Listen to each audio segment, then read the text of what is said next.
क्या सच में देश की डेमोग्राफी इतनी बदल सकती है? क्या सच में मुस्लिमों की संख्या, मुस्लिमों की आबादी बहुत ज्यादा बढ़ गई है? और क्या सच में पड़ोसी मुल्कों में हिंदुओं की संख्या, हिंदुओं की जनसंख्या बहुत ज्यादा घटती जा रही है और उनकी हालत बहुत ज्यादा खराब है? नमस्कार, आप देख रहे हैं इंडिया 27 और मैं हूं आपके साथ नंदिनी भारद्वाज। तो आज चर्चा इस बात की, क्या वाकई आज अल्पसंख्यक बहुसंख्यक बन गए हैं? क्या वाकई आज बांग्लादेश की बात हो या फिर पाकिस्तान, वहां पर हिंदुओं की स्थिति बहुत ज्यादा खराब हो गई है, उनकी आबादी शून्य के बराबर हो गई है या बहुत ज्यादा उनकी आबादी पर खतरा है? आज सारी पड़ताल होगी, तथ्यों को भी जानेंगे और आंकड़ों को भी खंगालेंगे। जानेंगे कि क्या ये दावे महज दावे हैं या फिर ये आंकड़े महज किताबी हैं। सच्चाई क्या है, चलिए जानने की कोशिश करते हैं। तो क्या भारत में मुसलमान अब बहुसंख्यक हो जाएंगे? क्या बांग्लादेश हो या फिर पाकिस्तान हो, यहाँ तक कि संभल में भी तेजी से घटे हैं हिंदू और मुस्लिम? ये आंकड़े क्या कहते हैं? सवाल इसलिए उठता है क्योंकि आंकड़ों को अगर हम खंगालेंगे, तथ्यों को जानेंगे, तो ये जानना भी बनता है कि आखिर ये बात चली कहां से है। देश की डेमोग्राफी बदलने की बात चली कहां से है, इसके मायने क्या हैं? दरअसल इसका मतलब केवल इस बात से है कि देश में अब मुसलमान जो हैं वो बहुसंख्यक हो गए हैं और हिंदू जो हैं वो अल्पसंख्यक हो गए हैं। नहीं, ऐसा बिल्कुल नहीं है। लेकिन पश्चिम बंगाल की ममता बनर्जी सरकार में नगर निगम मामलातों के मंत्री फरहाद हकीम ये कहते नजर आए हैं कि मुस्लिम भले ही अल्पसंख्यक हों, लेकिन बहुत जल्द वो बहुसंख्यक हो जाएंगे। बहुत बड़ा दावा ठोका है हकीम ने। वो कह रहे हैं कि हमें न्याय के लिए अब मोमबत्ती नहीं जलानी पड़ेगी। पहले आपको फरहाद हकीम का ये बयान सुनाते हैं। गाइडेंस सब सुमित राय साहब देते हैं। हम एक ऐसे कौम से हैं जो कौम, बंगाल में तो हम 33% हैं, मगर हिंदुस्तान में भी हम सिर्फ 17% है और हमें माइनॉरिटी कम्युनिटी कहा जाता है। मगर हम अपने आप को माइनॉरिटी नहीं सोचते हैं। हम सोचते हैं अगर अल्लाह की रहमत है हमारे ऊपर, अगर तालीम हमारे साथ है, तो हम एक दिन मेजॉरिटी से भी मेजॉरिटी हो सकते हैं और हम अपने अल्लाह की ये मेहरबानी होगी जो हम अपने ताकत से ये हासिल करते हैं। फरहाद हकीम वो शख्सियत जो ममता सरकार में मंत्री हैं, लेकिन बड़बोले बोलों के लिए वो जाने जाते हैं। फरहाद हकीम ने 13 दिसंबर को एक कार्यक्रम में ये कहा कि पश्चिम बंगाल में हम 33% और पूरे देश में हम 17% हैं। हम संख्यात्मक रूप से अल्पसंख्यक हैं, लेकिन अल्लाह की रहमत से हम अब इतने सशक्त हो सकते हैं कि अब हमें न्याय के लिए, इंसाफ के लिए मोमबत्ती लेकर सड़कों पर नहीं आना पड़ेगा। हकीम ने यह बयान इलाहाबाद हाई कोर्ट के जज शेखर कुमार यादव के उस बयान को निशाना बनाते हुए शायद दिया था, जिसमें जज ने यह कहा था कि हिंदुस्तान में रहने वाले बहुसंख्यक के हिसाब से ही भारत चलेगा, देश चलेगा। खैर, हकीम के इस बयान से पश्चिम बंगाल की सत्तारूढ़ सरकार टीएमसी ने दूरी बना ली, लेकिन हकीम के ये बयान जो हैं वो नए नहीं हैं। वो अक्सर ऐसे बयान देते नजर आए हैं। हम आपको उनके वो पुराने बयान भी सुनवाने वाले हैं जो उन्होंने हिंदुओं को लेकर दिए, मुस्लिमों को लेकर दिए, और ये बयान सुनने योग्य हैं और पड़ताल करने योग्य हैं और सोचने योग्य हैं कि क्या हमारे यहाँ के माननीयों की यही सोच है। तो हकीम साहब ये कहते नजर आ रहे हैं कि हिंदू जो हैं वो दुर्भाग्यशाली हैं और उन्हें इस्लाम में आ जाना चाहिए। दूसरे बयान का जिक्र मैं कर रही हूँ जिसमें वो ये कहते नजर आए हैं, যারা দুর্ভাগ্য নিয়ে জন্মেছে, যারা ইসলাম নিয়ে জন্মায়নি, তাদের দাওয়াতে ইসলাম অর্থাৎ ইসলামের দাওয়াত দিয়ে তাদের মধ্যে নিয়ত ঈমান নিয়ে আসলে এটা আল্লাহ তাআলাকে খুশি করা হবে। हैरानी होती है हमारे माननीयों के ऐसे बयानों को सुनकर जो हिंदू मुस्लिम करते हैं।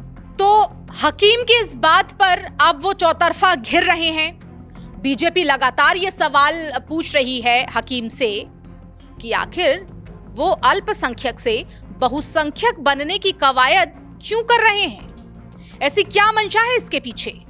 ममता बनर्जी के खासम खास मंत्री हैं मेयर फरहाद हकीम, लेकिन उनकी जुबान बांग्लादेश मुल्क के प्रधान मोहम्मद यूनुस और जमाते इस्लामी जैसे क्यों सुनाई दे रही है? चौतरफा घिरने के बाद हकीम ये भी कहते नजर आते हैं कि वो धर्मनिरपेक्ष हैं और ऐसा कुछ उनका बयान का मतलब बिल्कुल भी नहीं था। उन्हें देशभक्ति के मूल्यों में यकीन है। लेकिन भला बीजेपी ये कैसे मानने वाली थी? बीजेपी ने इसे सिरे से नकार दिया। बीजेपी आईटी सेल के प्रभारी अमित मालवीय कहते हैं कि हकीम का ये बयान शरिया कानून की समर्थन की तरफ इशारा कर रहा है। अब आगे ये जानते हैं कि 1950 से अब तक देश में मुस्लिमों की आबादी कितनी बढ़ी है। आंकड़ों की तरफ रुख करेंगे और जानेंगे कि क्या वाकई 1950 के बाद हिंदुओं की आबादी घटी है और क्या इसी वजह से संघ प्रमुख मोहन भागवत ने ये बात कही थी हिंदुओं को कि 3 बच्चे वो पैदा करें। देश में हर कोई ये जानता है कि भारत में 2011 के बाद कोई जनगणना हुई नहीं।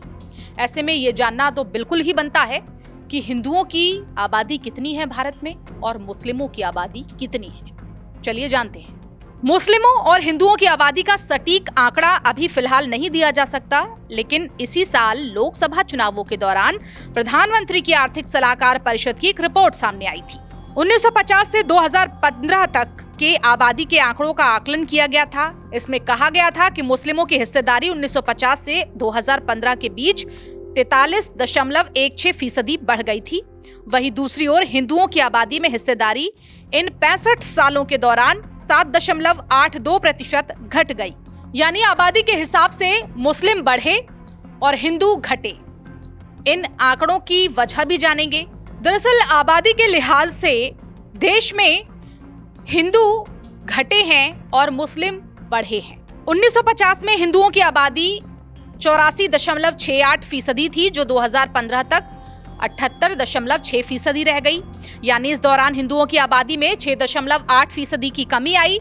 वहीं 1950 में मुस्लिम आबादी 9.84% हुआ करती थी, जो 2015 में 14.9% हो गई। ये आंकड़े 2015 तक के हैं, जबकि 9 साल बाद यानी 2024 तक इन आंकड़ों में काफी बदलाव हो चुका होगा। हैरत की बात तो यह है कि पाकिस्तान में हिंदुओं की आबादी बहुत ज्यादा घट गई है, इतना कि प्रतिशत बताने में भी शायद संकोच होगा। पाकिस्तान में 18% हिंदू अब महज 1.18% पर सिमट चुके हैं। बीते 65 सालों की अगर हम बात करें तो पाकिस्तान में 18% हिंदू आबादी आज 1.18% पर सिमट गई है। वहीं बांग्लादेश की बात करें तो 24% हिंदू आबादी हुआ करती थी, लेकिन अब 8.2% ही रह गई है बांग्लादेश में हिंदुओं की आबादी। बांग्लादेश के सूरत हाल किसी से छिपे नहीं है, जग जाहिर हैं और मेरे ख्याल से पूरे विश्व में जाहिर हैं, सब जानते हैं, देखते हैं और सोशल मीडिया पर तमाम वीडियोस हैं। लेकिन बांग्लादेश में हिंदुओं की बात शायद अभी तक यूएन के श्रीमुख से नहीं निकली है। इस दौर में मुस्लिम आबादी बढ़ी है, ये अब तक के आंकड़ों से कुछ पता चला है। बांग्लादेश में हिंदुओं का पलायन जारी है, पाकिस्तान भी इससे अछूता नहीं है, वहां से भी हिंदुओं का पलायन जारी है। अब बात आती है हिंदुओं की प्रजनन दर की और मुस्लिमों की प्रजनन दर की। आंकड़ों पर अगर गौर करें तो भारत की कुल प्रजनन दर टीएफआर वर्तमान में 2 के आसपास है, जो वांछित टीएफआर 2.19 के निकट है। हिंदुओं के लिए टीएफआर 1991 में 3.3 से घटकर 2015 में 2.1 और 2024 में 1.9 हो गई। मुसलमानों के लिए टीएफआर 1991 में 4.4 से घटकर 2015 में 2.6 और 2024 में 2.4 हो गई। अब हम आपके साथ उन जगहों का जिक्र करेंगे जहां पर मुस्लिमों की तादाद बेतहाशा रूप से बढ़ गई है। इसमें यूपी भी है, बांग्लादेश का जिक्र तो खैर क्या ही करें, बाहर के मुल्कों में तो मुस्लिमों की आबादी बढ़ी ही है। लेकिन अगर हम अपने भारत की बात करें तो यहाँ पर भी सीमावर्ती कई इलाके ऐसे हैं जहां पर मुस्लिमों की आबादी बहुत तेजी से बढ़ी है। चलिए आंकड़े फिर जान लेते हैं। 2022 का जिक्र करें तो गृह मंत्रालय की एक रिपोर्ट थी और ये रिपोर्ट यूपी असम पुलिस की एक रिपोर्ट थी जिसमें यह कहा गया था यूपी और असम में इंटरनेशनल बॉर्डर के आसपास के इलाकों में मुस्लिम आबादी बढ़ती जा रही है। यूपी के नेपाल बॉर्डर से लगे पीलीभीत, लखीमपुर खीरी, महाराजगंज, बलरामपुर और बहराइच समेत 7 जिलों के बारे में इसमें जानकारी दी गई। वहीं उत्तराखंड का भी जिक्र किया गया। उत्तराखंड के गठन के 25 सालों में मुस्लिमों की तेजी से बढ़ती संख्या इस रिपोर्ट में दर्शाई गई है। उत्तराखंड 2001 में जहां 1 लाख के करीब मुस्लिम थे, अब 14 लाख से ज्यादा हो गए हैं। असम के सीमावर्ती जिलों की बात करें तो यहां पर मुस्लिमों की आबादी 32% बढ़ी है। बांग्लादेश सीमा से सटे जिलों की बात करें तो यहां पर भी मुस्लिमों की बेतहाशा वृद्धि देखी गई।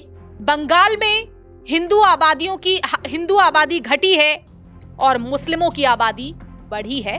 तो इधर आरएसएस ये दावा करती नजर आ रही है कि बॉर्डर इलाकों में मुस्लिमों की आबादी बढ़ी है और शायद यही वजह है कि आरएसएस सुप्रीमो मोहन भागवत ये कहते आए थे कि हिंदुओं को भी अपनी जनसंख्या बढ़ानी चाहिए, इसलिए उन्होंने 3 बच्चों वाला बयान भी दिया था। अब सवाल ये उठता है कि क्या घुसपैठ की वजह से ही मुस्लिम की आबादी बढ़ रही है? मुस्लिमों की आबादी जो है, मुस्लिमों की जो जनसंख्या है, वो क्या घुसपैठ करने से हो रही है? क्योंकि ज्यादातर जो मामले ऐसे पाए गए हैं वो हमारे भारत के बॉर्डर एरिया में ज्यादातर देखे गए हैं जहां पर मुस्लिमों की आबादी बढ़ती हुई दिखाई दे रही है। ऐसा दावा किया जा रहा है मीडिया रिपोर्ट्स में भी। और बात संभल की भी होगी क्योंकि संभल में भी तेजी से बढ़ती संख्या मुस्लिमों की यह दर्शाती है कि हिंदुओं का ग्राफ आखिर क्यों नीचे गिरता हुआ नजर आ रहा है। सीमावर्ती इलाकों का भी सच जानने की कोशिश करेंगे कि आखिर क्यों हिंदुओं की आबादी वहां घट रही है और मुस्लिमों की आबादी बढ़ रही है। सवाल तो यह भी उठता है कि क्या कहीं इसके पीछे दुश्मन देशों की कोई साजिश तो नहीं है? असम के मुख्यमंत्री सुप्रीम कोर्ट में ये कह चुके हैं कि घुसपैठ की वजह से प्रॉब्लम्स हो रही हैं। उन्होंने सीमा से घुसपैठ की बात स्वीकार की है सुप्रीम कोर्ट में। तो क्या संभल में घट गई हिंदू आबादी को इससे जोड़कर देखा जा सकता है? यूपी के जिस संभल में जिस मस्जिद के नीचे मंदिर होने का विवाद चल रहा है, वहां की अगर नगर पालिका की ही हम माने तो संभल में कभी 45% हिंदू रहा करते थे। 45% हिंदू आबादी के रहने का दावा किया है नगर पालिका के रिपोर्ट में। 1950 के वक्त संभल में 55% मुस्लिम और 45% हिंदू हुआ करते थे। लेकिन अफसोस की बात यह है कि आज संभल में महज 10% हिंदू बचे हैं। संभल के डीएम और एसपी ने एक न्यूज चैनल से बातचीत में यह कहा था कि संभल नगर पालिका में आजादी के वक्त तो हिंदुओं की संख्या अच्छी खासी हुआ करती थी, लेकिन अब ऐसा नहीं है। हिंदुओं की आबादी तब 45% थी, लेकिन अब 15 से 20% मान सकते हैं। और इस दौरान मुस्लिमों की आबादी बढ़कर अब करीब 75 से 80% हो गई है। विश्लेषकों की माने तो 1951 में हिंदू आबादी 30.36 करोड़ थी, जिसके 2021 में बढ़कर 115.9 करोड़ होने का अनुमान है। और 1951 में मुस्लिम आबादी 3.58 करोड़ थी, जिसके 2021 तक 21.3 करोड़ होने के अनुमान लगाए गए थे। हालांकि हकीकत तो यह भी है कि हिंदुओं और मुस्लिम दोनों की ही प्रजनन दर घट रही है। जो आंकड़े हमारे सामने आ रहे हैं वो ये भी बता रहे हैं कि जो सीमावर्ती इलाके हैं भारत के, वहां पर मुस्लिमों की तादाद बढ़ रही है, उनकी जनसंख्या बढ़ रही है।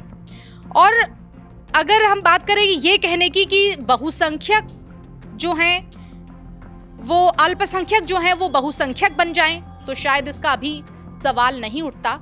ये सवाल अभी बहुत ज्यादा महत्वपूर्ण नहीं है। लेकिन वो कहते हैं ना कि दावे खिताबी भी होते हैं, तो ऐसे दावों पर विचार करने के बजाय ये ध्यान देना जरूरी है कि दोनों ही आबादी अपनी अपनी समृद्धि को पाएं। और कहते हैं वक्त बदलने में देर नहीं लगती, तो ये वक्त है साहब, क्या बयां करे आगे। फिलहाल इस मुद्दे पर आपकी क्या राय है हमारे साथ साझा जरूर कीजिएगा कमेंट के जरिए। मेरे साथ इतना ही, नमस्कार।